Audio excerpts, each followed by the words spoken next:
Desde o primeiro momento que eu escutei Maharishi, eu pude perceber uma tremenda lucidez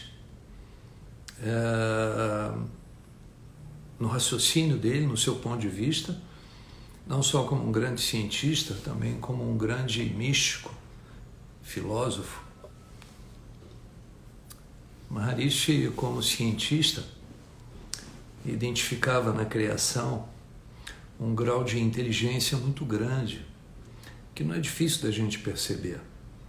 São tantos itens que existem à nossa volta e dentro de nós mesmos, tantas minúcias de funcionamento, no nível atômico, molecular, no nível fisiológico, metabólico, bioquímico, no nível dos tecidos, no nível hormonal, no nível glandular e fora da gente. No nível atômico, subatômico, no nível das partículas subatômicas, como quarks, leptoquarks, os campos de energia mais sutis, campo de força, campo de matéria. Maharishi, como um grande físico que foi, conseguiu identificar que o universo inteiro funciona através de itens tão complexos, de tanta grandiosidade, que a gente só pode entender, que nós só podemos entender que existe uma inteligência muito grande na base do universo, permitindo que as suas leis funcionem de uma forma sistemática e progressiva, porque existe ordem no funcionamento do universo. As coisas não ocorrem à revelia. Essa ordem, ela tem funções, essa ordem tem uma meta, e essa meta é a expansão, é o crescimento do universo, como a gente consegue identificar hoje através da astronomia, da astrofísica. O universo está crescendo, está se expandindo, as galáxias estão se distanciando. E na vida individual ou na vida cósmica, Maharishi identificava a questão da felicidade como sendo a harmonia, como sendo a meta do universo. O universo cresce em direção a mais ordem, cresce em direção a mais criatividade, inteligência, e tudo isso tem um ponto final, tem uma base, um ponto final não, mas uma base, que é a felicidade. Todos os fenômenos ocorrem de tal forma que o universo gasta pouca energia e ele obtém máximos resultados nas suas operações. Então o universo está crescendo em termos de eficiência, ele está crescendo em termos de resultados. Os resultados eles são cada vez maiores, com uma eficiência cada vez maior, com gastos de energia cada vez menor. Mesmo que seja difícil essa interpretação para seres comuns como nós, pois aos nossos olhos existem tantas dificuldades, mas do ponto de vista de um grande cientista, como foi Maharishi, de um grande místico, arrisco a dizer de um grande santo, a meta da vida é a felicidade. A meta da vida é a abundância, a estabilidade, o equilíbrio, o aumento de inteligência, de criatividade, de harmonia. Isso só pode ocorrer com a integração da vida individual com a vida cósmica. Porque, enquanto indivíduos, nós não temos essa visão expandida, nós não temos essa visão da totalidade. A nossa visão, ela recai sobre aspectos pequenos, sobre as coisas que são importantes para a nossa família, para o nosso trabalho, as coisas que são importantes para as pessoas que nos cercam. Mas essa visão ampla, cósmica, essa visão, vamos chamá-la de divina, é muito difícil obtê-la. Somente um coração magnânimo, né, de um valor inenarrável, de um tamanho infindável, né, poderia não só pressupor isso de uma forma muito profunda, como também vivenciar isso. Então não tem outra alternativa para nós como indivíduos, né, a expansão da nossa percepção no sentido de experiências que sejam cada vez mais enriquecedoras, experiências que sejam mais enaltecedoras, que coloquem a vida em patamares cada vez mais elevados. É como parece que todo o universo funciona. Todas as coisas no universo estão evoluindo. O que um animal deseja é estar próximo do ser humano, adquirindo um nível de consciência que seja maior. O que o ser humano quer é uma experiência mais elevada, e por isso ele quer se aproximar de um plano divino, de um plano celestial. Nós apelamos sempre para seres de luz quando nós temos algum problema, alguma dificuldade em nossas vidas, de tal forma que a consciência individual ela só alcançará esse plano de realização, de felicidade, quando ela for capaz de perceber o seu valor cósmico, o seu valor eterno, o seu valor infinito. E nisso, grosseiramente, se resume, né, a nossa vida, as nossas vidas. Nós estamos crescendo em direção a mais e mais. E o conhecimento dessa tradição de meditação é um conhecimento tão bonito, é um conhecimento tão amoroso, tão delicado, que eles certamente sabiam que não há necessidade de fazer esforço para isso. É assim como nós agimos durante a meditação, que é de uma forma muito inocente, muito natural, nós somos tragados, né, para níveis mais sutis da vida, níveis mais profundos, níveis mais enriquecedores, níveis mais prazerosos, sem que nós façamos nenhum esforço. E a vida prática, ela também funciona do mesmo jeito. Vocês sabem que o Paul McCartney, ele é meditante, né? Ele aprendeu meditação transcendental com Maharishi há muitos anos, no início lá dos Beatles, década de 60, final da década de 60. Ele conta uma história que a mãe dele dizia para ele, quando ele estava preocupado, tentando... Isso aparece muito aí nas mídias sociais. Ele próprio contando essa história. A mãe dele dizia, olha, leva tudo com calma. Leva tudo com calma. Let it be. Leve tudo com calma. Você será feliz, a vida é feita para você alcançar a felicidade e, portanto, procure não se estressar muito. E daí surgiu uma grande música. E essa mesma interpretação da vida, que de alguma forma os hippies lá atrás sacaram, Maharishi trouxe para o Ocidente, através da sua brilhante técnica de meditação transcendental, tão bem construída que o indivíduo não faz força nenhuma para entrar e força nenhuma para sair. Mesmo porque sair ninguém quer, né? Ter pensamentos nós não queremos, o que nós queremos é mergulhar cada vez mais em nós mesmos. Então o que nós estamos fazendo é voltar para casa.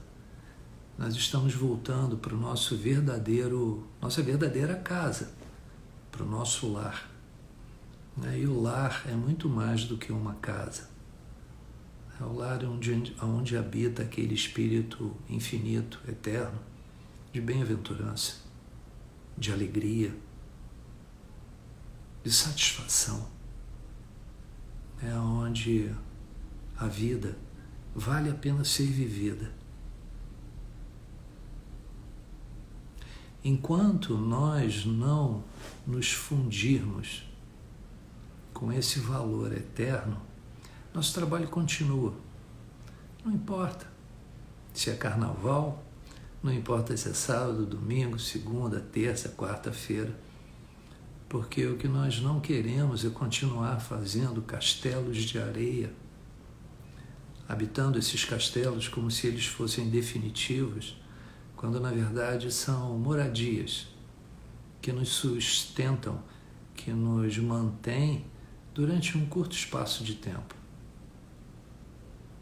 Uma pessoa que não tem uma visão mais profunda da realidade, ela se ilude, né, com toda essa riqueza que existe à nossa volta e se embriaga com ela de tal forma que acaba se esquecendo que o tempo, né, dá ciência a todos os fatos.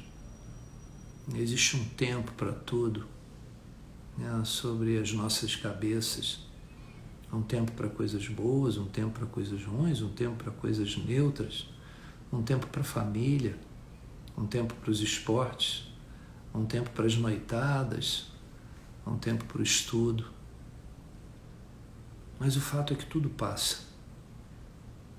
Nada permanece estável por muito tempo, a não ser uma coisa: a consciência pura, esse valor transcendental que nós experimentamos quando o mantra some e o pensamento não entra. Como se fosse um pivô, a nossa percepção se apoiando nesse ponto, nesse pivô, né, nos permite viver a vida com todas as suas diferenças, sem que elas sejam capazes de criar algum tipo de perturbação nesse leito do oceano que não se move. Não se move não no sentido da instabilidade, se move no sentido de alerta, pois não é um estado inconsciente, é um estado de autopercepção. Enquanto nós não amarrarmos o nosso burrinho nessa sombra, nosso caminho não terá chegado ao fim. Quantos mundos devem existir para serem habitados nesse universo, né, como os antigos diziam, nesse mundo de meu Deus? Quantas coisas não podem ser feitas, quantos títulos nós podemos ganhar e quantos títulos nós podemos perder. Quantos amores, quantos filhos, maridos, esposas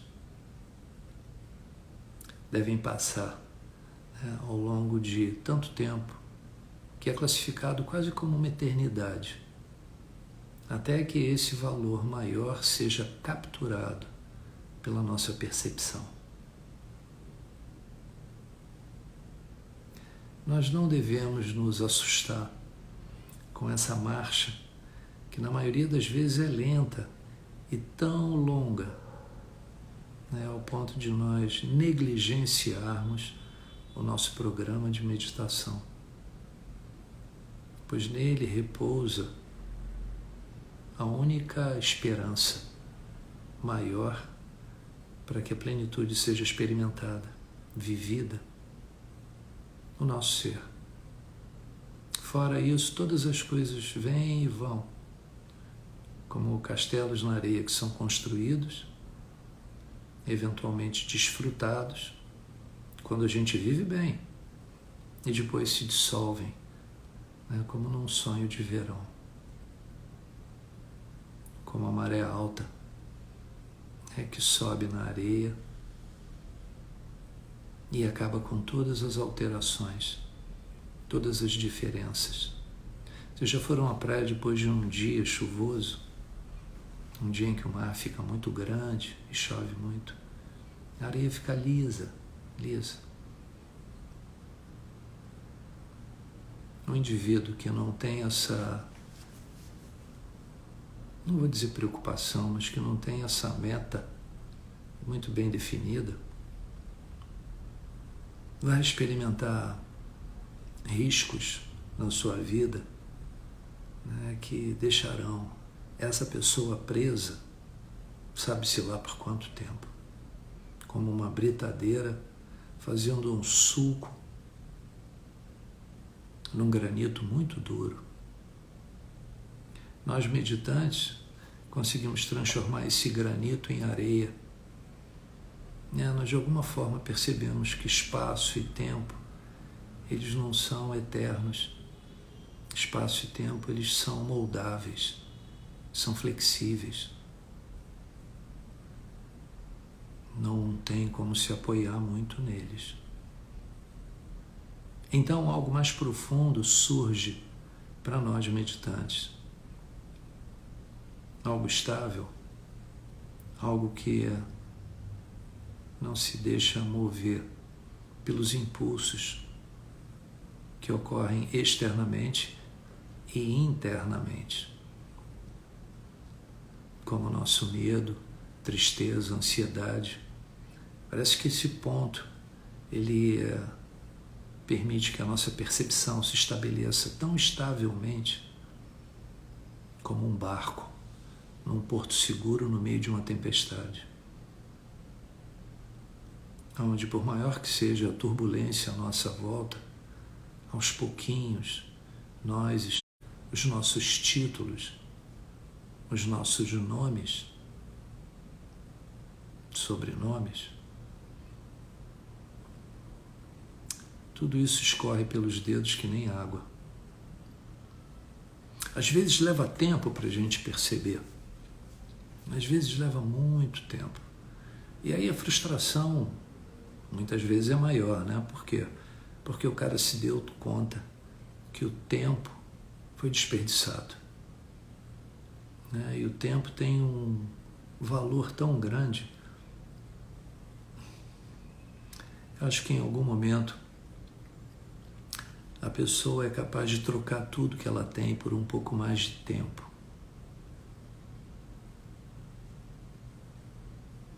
Tudo.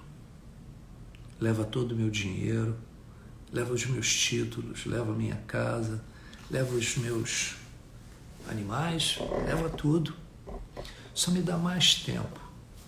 Mais tempo para eu ficar com os meus filhos, mais tempo para eu ficar com minha esposa, mais tempo para eu olhar para o mar, para eu olhar para o céu, mais tempo para eu pegar mais uma onda, para eu decolar mais uma vez da rampa, para eu dar mais uma voltinha em Paris, ou para eu descer aquela montanha em Courchevel, que eu gosto tanto. Mas o fato é que isso também vai passar. Então, aonde amarrar o meu burrinho? Aonde eu vou encontrar segurança? Aonde eu vou conseguir lidar com os meus medos? Aonde? Em que ponto da minha vida eu vou encontrar essa estabilidade? Foi isso que Maharishi nos deu. Maharishi nos deu uma grande técnica, onde, apesar de todas as mudanças que ocorrem à nossa volta, ou dentro de nós, esse ponto infinito nos mantém sempre seguros diante da gangorra, ou das gangorras, né, que atuam em nossas vidas. Às vezes é só um fechar de olhos. E a gente chega nesse lugar tão gostoso. Não precisa nem usar o mantra.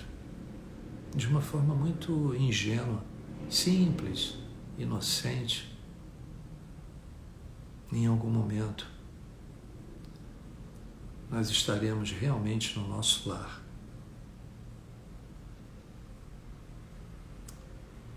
Não se iludam com o resto. Tenham uma boa noite. Aproveitem o carnaval. Se é que ele tem tantas coisas assim para nós aproveitarmos. Mantenham a regularidade e segunda-feira juntos de novo. Um grande beijo, Fernando Guimarães, Vento Elétrico, Altima Araújo, Ive, J. Grudev, Ana Cristina, Andréa, J. Grudev, Pedro Vanier, Aninha, Jai Gurudev Imóveis, Rio, Jai Gurudev Bianeto Arquitetura, Márcia Morgado, Ana Lu, Alain, perdão, Natália Jai Gurudev, doutora Priscila Barros, De Saviani, bom, um monte de gente. Um beijo grande para vocês. Aproveitem esses dias para descansar, para estar com as pessoas legais, para ficarem mais pertinho da natureza. Jai Gurudev. Tenha um bom fim de semana.